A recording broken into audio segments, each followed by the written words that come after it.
Assalamu alaikum wa rahmatullahi ta'ala barakatuh. Masu kallon mu da sauraron mu da fatan ana cikin ƙoshin lafiya. Barkamu da kusan karasowar azumin Ramadana mai albarka. Insha Allah. Da wannan dama nake so in isar ma da dukkanin masoya na duniya gabaki daya godiya ta musamman kuma da godiya ta cikon shekara insha Allah. Gashi azumi ya kusa zo mana.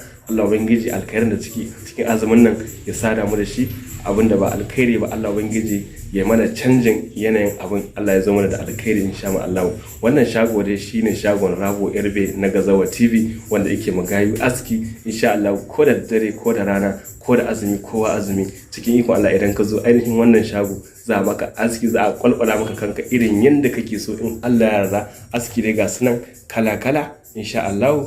Da yadda Allah gayu to ka a barku a baku labari, kuma ku zo ku kara naku ne insha Allah.